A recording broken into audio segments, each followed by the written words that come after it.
Bismillahirrahmanirrahim. Assalamualaikum warahmatullahi wabarakatuh. Perkenalkan, nama saya Lia Apriliani Daniel, kelas 3A, jurusan Pendidikan Guru Sekolah Dasar, Fakultas Ilmu Pendidikan Universitas Negeri Gorontalo. Yang saya hormati dosen pengampu mata kuliah pengembangan kurikulum, yang saya sebut nama beliau Ibu Nur Fadliyah SPD MPD. Baiklah, pada kesempatan kali ini, saya akan menjelaskan mengenai perkembangan kurikulum di Indonesia dari zaman dahulu hingga sekarang. Yang pertama ada sejarah perkembangan kurikulum di Indonesia. Dalam perjalanan sejarah sejak kemerdekaan Indonesia tahun 1945, kurikulum pendidikan nasional memang telah berulang kali mengalami perubahan, yaitu pada tahun 1947 sampai dengan yang terbaru yaitu kurikulum 2013. Perubahan tersebut merupakan konsekuensi logis dari terjadinya perubahan sistem politik, sosial budaya, ekonomi, dan impact dalam masyarakat berbangsa dan bernegara.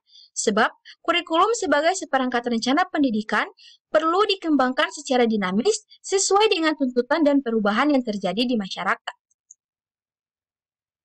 Selanjutnya ada dinamika pengembangan kurikulum. Salah satu faktor yang mendorong dan untuk mengembangkan kurikulum adalah amanat Undang-Undang tentang Sistem Pendidikan Nasional. Kurikulum di Indonesia telah lahir sebagai penjabaran amanat dalam Undang-Undang Nomor 4 Tahun 1950 tentang Dasar Pendidikan dan Pengajaran, Undang-Undang Nomor 12 Tahun 1954 dan Undang-Undang Nomor 22 Tahun 1961, Undang-Undang Nomor 2 Tahun 1989, dan akhirnya Undang-Undang Nomor 20 Tahun 2003 tentang Sistem Pendidikan Nasional. Di samping itu, tuntutan globalisasi dan perkembangan ilmu pengetahuan dan teknologi juga mendorong terjadinya perbaikan dan pengembangan kurikulum. Selanjutnya ada perubahan kurikulum. Perubahan kurikulum tentu saja disertai dengan tujuan pendidikan yang berbeda-beda, karena dalam setiap perubahan tersebut ada suatu tujuan tertentu yang ingin dicapai untuk memajukan pendidikan nasional kita. Perubahan kurikulum di dunia pendidikan Indonesia beserta tujuan yang ingin dicapai dapat diuraikan sebagai berikut. Yang pertama ada kurikulum 1947. Awal kurikulum terbentuk pada tahun 1947 yang diberi nama Rencana Pelajaran 1947. Kurikulum ini pada saat itu meneruskan kurikulum yang sudah digunakan oleh Belanda yang karena pada saat itu masih dalam proses perjuangan merebut kemerdekaan. Yang menjadi ciri utama kurikulum ini adalah lebih menekankan kepada pembentukan karakter manusia yang berdaulat, sejajar dengan bangsa lain. Kurikulum pertama yang lahir pada masa kemerdekaan memakai istilah Lehrplan. Pada kurikulum ini terdapat kelebihan dan kekurangannya. Kelebihan yang pertama yaitu mencerminkan kesadaran sebagai bangsa yang berdaulat dan mendudukan pendidikan sebagai faktor penting dalam memperkokoh berdirinya negara Indonesia. Kekurangannya yaitu dibayang-bayangi pendidikan pada zaman penjajahan, sehingga mengarah pada pola pengajaran penjajah. Selanjutnya ada kurikulum 1952. Setelah Rencana Pelajaran 1947, pada tahun 1952, kurikulum Indonesia mengalami penyempurnaan. Kurikulum ini lebih merinci pada setiap mata pelajaran yang kemudian diberi nama Rencana Pelajaran Terurai 1952. Kurikulum ini sudah mengarah pada suatu sistem pendidikan nasional. Sama halnya dengan kurikulum sebelumnya, kurikulum ini juga memiliki kelebihan dan kekurangannya masing-masing. Kelebihan dari kurikulum ini salah satunya telah mengarah pada sistem pendidikan nasional walaupun belum merata pada seluruh wilayah di Indonesia, namun dapat mencerminkan suatu pemahaman dan cita-cita para praktisi pendidikan. Kekurangannya, karena kurikulum 1952 ini baru mengarah pada sistem pendidikan nasional, maka belum mampu menjangkau seluruh wilayah Indonesia. Selanjutnya ada kurikulum 1964.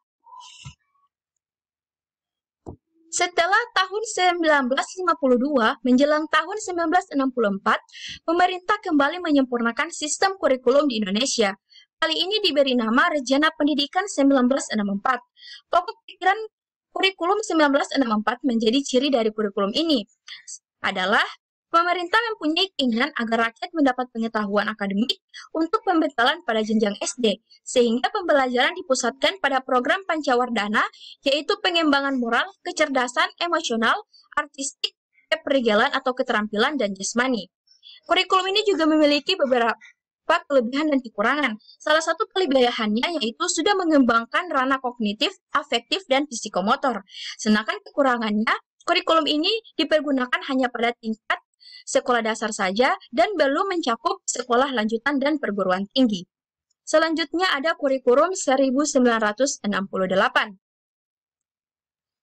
Kelahiran kurikulum 1968 bersifat politis, yaitu mengganti rencana pendidikan 1964 yang dicitrakan sebagai produk Orde Lama.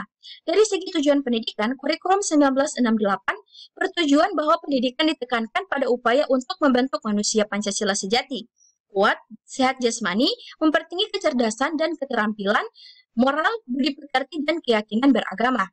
Kurikulum ini juga memiliki beberapa kelebihan dan kekurangannya. Salah satu kelebihannya yaitu telah dikembangkan dalam nuansa otonomi di mana semua komponen kurikulum dilaksanakan oleh sekolah.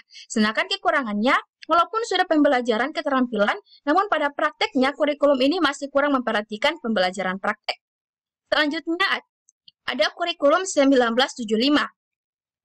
Kurikulum 1975 menekankan pada tujuan agar pendidikan lebih efektif dan efisien. Latar belakang lahirnya kurikulum ini adalah pengaruh konsep di bidang manajemen, yaitu MBO atau manajemen by objektif yang terkenal pada saat itu. Metode, materi, dan tujuan pengajaran dirinci dalam prosedur pengembangan sistem instruksional atau PPSI yang dengan dikenal istilah satuan pelajar, yaitu pelajaran setiap satuan bahasa.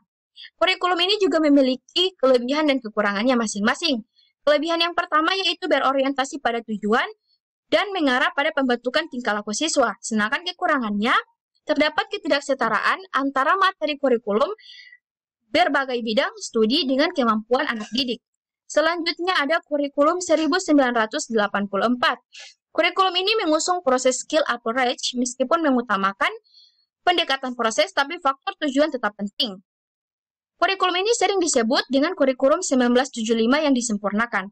Posisi siswa ditempatkan sebagai subjek belajar dari mengamati sesuatu, mengelompokkan, mendiskusikan, hingga melaporkan. Model ini disebut dengan cara belajar siswa aktif atau CBSA atau Student Active Learning atau SAL. Kurikulum ini juga memiliki beberapa kelebihan dan kekurangannya. Salah satu kelebihannya yaitu kurikulum ini memuat materi dan metode yang disebut secara rinci hingga guru dan siswa mudah untuk melaksanakannya. Sedangkan kekurangannya, banyak sekolah kurang mampu menafsirkan CBSA yang terlihat adalah suasana gaduh di ruangan kelas karena siswa berdiskusi di sana-sini dan ada tempat gambar yang mencolok, guru tidak lagi menggunakan metode ceramah. Selanjutnya ada kurikulum 1994.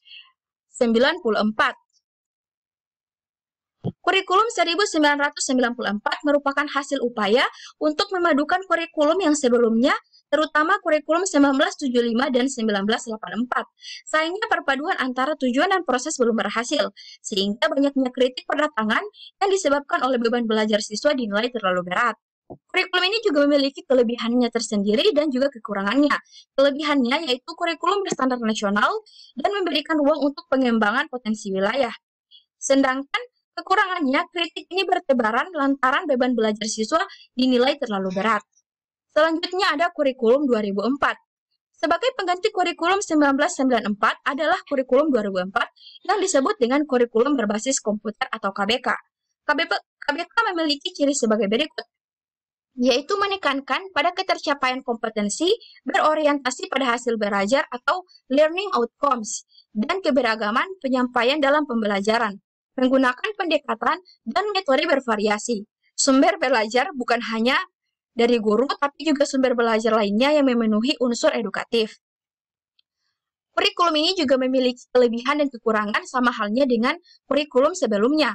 Kelebihannya yaitu pendidikan berbasis kompetensi menitik beratkan pada pengembangan kemampuan untuk melakukan kompetensi tugas-tugas tertentu sesuai dengan standar performance yang telah ditetapkan. Sedangkan kekurangannya, dalam kurikulum ini, hasil belajar indikator sudah disusun, padahal indikator sebaiknya disusun oleh guru karena guru yang paling mengetahui tentang kondisi peserta didik.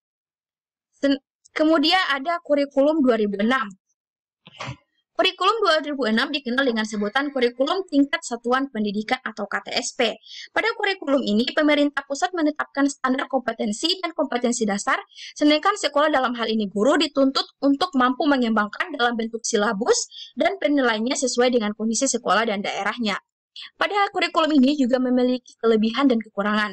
Salah satu kelebihannya yaitu secara teori memberikan otonomi secara luas pada sekolah untuk mengembangkan kreativitas dan inovasinya dalam meningkatkan kualitas pendidikan. Sedangkan kekurangannya, kurangnya sumber daya manusia yang diharapkan mampu menjabarkan KTSP pada kebanyakan satuan pendidikan yang ada. Selanjutnya, ada kurikulum 2013. Kurikulum 2013 berbasis kompetensi memfokuskan pada pemerolehan kompetensi tertentu oleh peserta didik. Oleh karena itu, kurikulum ini mencakup sejumlah kompetensi dan seperangkat tujuan pembelajaran yang dinyatakan sedemikian rupa, sehingga pencapaiannya dapat diamati dalam bentuk perilaku atau keterampilan peserta didik sebagai suatu kriteria keberhasilan. Kurikulum ini juga memiliki kelebihan dan kekurangannya sendiri. Kelebihannya yaitu yang pertama, siswa lebih dituntut untuk aktif, kreatif, dan inovatif dalam setiap pemecahan masalah yang mereka hadapi di sekolah. Sedangkan kekurangannya yaitu guru banyak salah kaprah karena beranggapan dengan kurikulum 2013 ini, guru tidak perlu menjelaskan materi kepada siswa di kelas, padahal banyak sekali materi yang harus tetap diberikan penjelasan oleh guru. Baik, itulah penjelasan mengenai perkembangan kurikulum di Indonesia dari zaman dahulu hingga sekarang. Lebih dan kurangnya saya mohon maaf. Wabillahi taufiq wal hidayah. Wassalamualaikum warahmatullahi wabarakatuh.